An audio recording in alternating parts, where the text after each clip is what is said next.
En femme indépendante, elle a accepté de nous donner son point de vue aujourd'hui, son éclairage. Je vous demande de l'accueillir, mesdames, messieurs, Nadia Remanna.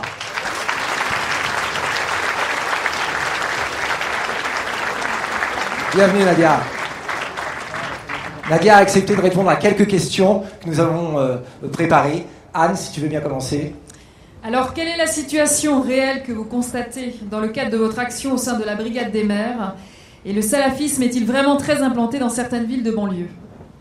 Alors, déjà, bonjour. Alors, moi, je ne parlerai pas de salafisme, mais je parlerai d'intégrisme religieux. Parce qu'il n'y a pas que le salafisme, il y a aussi les frères musulmans, alors c'est pour ça que je dirais plutôt d'intégrisme religieux. Et la situation en banlieue, je pense que tout le monde la connaît, on a fait des analyses. Je ne suis pas sociologue, je ne suis pas intellectuelle, je suis travailleuse sociale, je travaille sur le terrain depuis des années. Aujourd'hui, je peux vous dire que la situation est alarmante. Et c'est pour ça que j'ai créé cette association qui s'appelle Debout les maires, réveillez-vous, la Brigade des maires. Parce qu'aujourd'hui, de toute façon, on ne pourra pas faire pire que les politiques. Au moins, c'est clair. Vous dites faire pire que les politiques, c'est-à-dire sur le terrain. Concrètement, que font-ils ?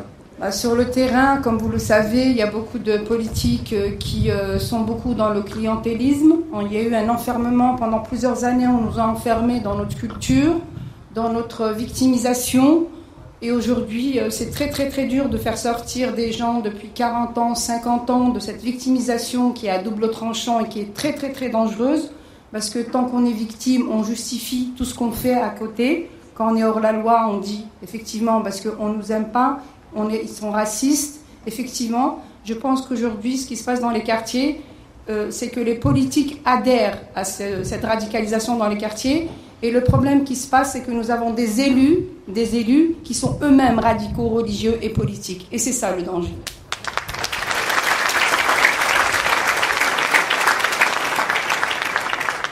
Alors, la situation, elle évolue comment et comment elle peut évoluer justement pour les femmes dans les banlieues ?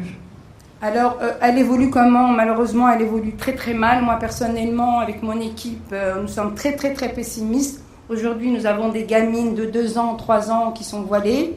Et à la vue de tous les élus politiques, quels que soient de gauche ou de droite, aujourd'hui, les élus ne peuvent pas dire qu'ils ne sont pas au courant. Moi, j'avais alerté en 2005, quand il y a eu l'histoire des grands frères, qui veut dire, moi je suis d'origine algérienne et de confession musulmane. Et j'avais alerté, parce que ça faisait comme chez nous en Algérie, les grands frères qui veut dire les frères musulmans. On a appelé les frères musulmans à calmer, à acheter la paix sociale, mais aujourd'hui elle évolue trop mal, parce que comme je vous le disais, les élus, certains travailleurs sociaux, certains responsables d'associations sont eux-mêmes radicaux et ont le pouvoir. Aujourd'hui on leur a donné le pouvoir. Alors aujourd'hui les femmes, on est émincées bien sûr.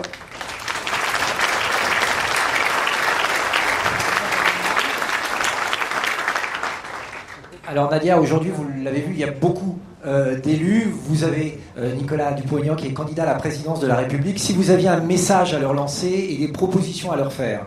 Alors moi, si je pouvais, j'avais un peu le pouvoir, je ferais déjà l'interdiction des fillettes voilées, quelles qu'elles soient, dans tous les quartiers, dans toute la France. Et aussi, en fin de compte, le problème de la laïcité, comme parlait tout à l'heure monsieur de la laïcité, moi ce qui me dérange dans cette loi, toujours on s'en prend aux femmes. On s'en prend aux femmes voilées, aux burkinis, et pendant ce temps-là, on finance les malabars dans les quartiers. Je trouve ça hypocrite.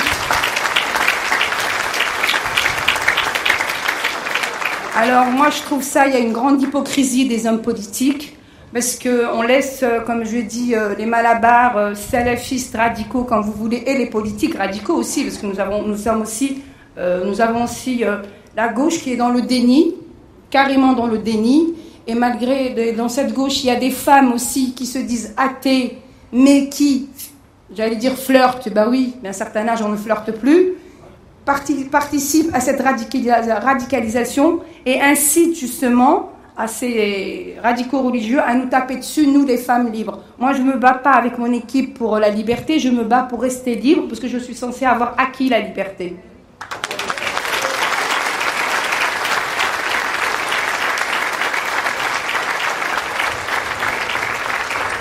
Votre conclusion ? Alors moi je m'adresse bien sûr futur, je ne sais pas, peut-être président ou pas. Moi, pour le moment, personnellement, je ne fais plus confiance à aucune politique. Moi, j'étais de gauche. J'avais soutenu Clémentine Autain.